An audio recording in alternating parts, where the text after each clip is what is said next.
आप सबके अंदर विराजमान परमपिता परमेश्वर को मेरा प्रणाम।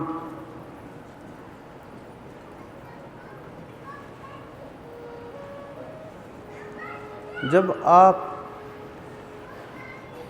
साधना के लिए मन में विचार उत्पन्न होता है कि हमें साधना करनी चाहिए, तो हम बस मन के अनुसार साधना शुरू कर देते हैं और मन के अनुसार ही प्रयास शुरू कर देते हैं। मन के अनुसार ही हम रूप बना लेते हैं, मन के अनुसार ही कल्पनाएं करते हैं, मन के अनुसार सारा माहौल तैयार किया जाता है, मन के अनुसार सोच बना ली जाती है। लेकिन सत्य की साधना और मन की साधना में बहुत अंतर होता है। सत्य की साधना उस परम तत्व की साधना है, उस परमेश्वर की साधना है जो आपके अंदर विराजमान है, जिसको मैं बार बार प्रणाम करता रहता हूँ।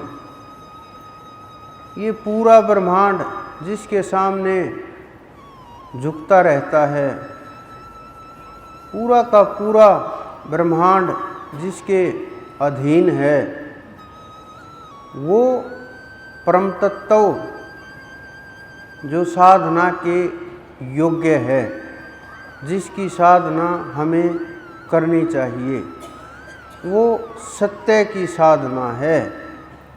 और वो सत्य की साधना हमें करना आसान नहीं है। सबसे पहले तो आप ये समझो, सत्य की साधना का हमें पता ही नहीं है।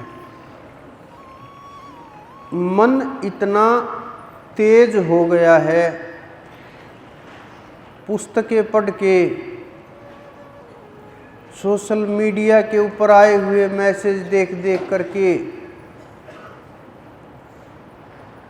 और कहीं से कुछ बातें सुन के, कथाएं सुन सुन करके,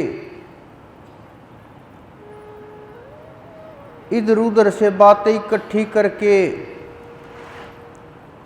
रीति रिवाजों के माध्यम से मन इतना कठोर हो गया है कि इसने अपने हर सवाल के जवाब ढूंढ लिए कि कितना भी बड़ा सिद्ध हो, चाहे अवतार भी हों, चाहे हमारे सद्ग्रंथ हों, कितना भी समझाएं, वो चीज़ें मन अंदर तक जाने नहीं देता। मन ने आपके चारों तरफ दीवार बना दी ताकि सत्य को पास ना आने दिया जाए, सत्य को अंदर ना घुसने दिया जाए, और हम उस दीवार को देख करके मस्तक झुकाते रहते हैं, उठते रहते हैं, और उसी को हम भक्ति मान करके, श्रेष्ठ मान करके, समर्पण मान करके, और हम अंधेरे में घूमते रहते हैं। और मनमानी साधना करके ना रास्ता मिलता है, ना मंजिल मिलती है, न खोज होती है, और बस यही मान के कि ऐसे ही होता होगा और यही सब कुछ है, और इसी से यही मिला होगा, यही प्राप्ति होती होगी। हम ये चीज़ें, ये भी मन ही समझा देता है। ये नहीं कि कोई और समझा देता है, हमारा मन ही हमें ये चीज़ें समझा देता है कि बस यही है जो कुछ है। कितना ताकतवर बेड़ियां डली हुई हैं, कितनी कठिन और मजबूत जंजीरें हमने बांध ली, कोई दूसरा बांधने वाला नहीं है, हमने स्वयं बांध ली। क्योंकि मन माना आचरण, मन मानी साधनाएं जीव को सत्य के करीब न ले जा करके दूर ले जाती हैं। तो आप ये समझो, जिस प्रकार से आपकी गाड़ी खराब हुई तो आप गाड़ी के मिस्त्री के पास जाते हो, बिजली खराब हुई बिजली के मिस्त्री के पास जाते हो, जूते खराब हुए जूते के मिस्त्री के पास जाते हो। कोई भी काम आपको अगर करवाना हो, आप उसमें एक्सपर्ट खोजने की कोशिश करते हो कि मैं उसी विषय का कोई श्रेष्ठ जानकार कारीगर ढूंढूं और उससे अपना काम कराऊं। लेकिन जब बात आध्यात्म की आती है, ज्ञान की आती है, तो फिर हम ऐसा नहीं करते। हम क्या ढूंढते हैं? आसपास क्या चल रहा है, कौन क्या कर रहा है, कौन कहाँ गया हुआ है, पास में कौन पंडित जी आए हुए हैं, वो किसके पास जाते हैं, चलो उन्होंने जो किया है ऐसे ही कर लेते हैं।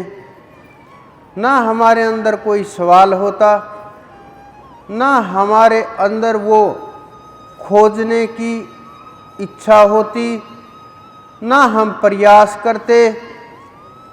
बस अपने मन के अनुसार चीज़ों को अपने मन के अनुसार महसूस करके, मन के अनुसार खोज करके और वहीं बैठ जाते हैं। खोज में रुकना नहीं चाहिए, साधना में हिलना नहीं चाहिए। बड़ा सूक्ष्म सा भेद है। कुछ लोग साधना में हिलते रहते हैं, खोज में रुक जाते हैं। लेकिन ये बड़े अद्भुत मार्ग हैं, इनका समझना मुश्किल है। बड़े सूक्ष्म नाजुक से भेद हैं। हम साधना में रुक जाते हैं और खोज में भागते रहते हैं। लेकिन ना हमारी साधना हो पाती है, ना भक्ति हो पाती है, ना खोज पूर्ण होती है, और इधर उधर भटकाव हो करके अपना उत्तर बना करके कि हमें कुछ नहीं मिलेगा, इस संसार में कोई है ही नहीं, कोई महापुरुष पहले होते होंगे अब नहीं हैं।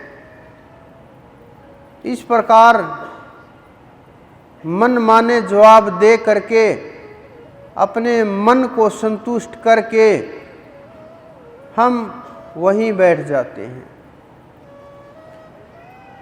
खोज भी बंद और साधना तो थी ही नहीं।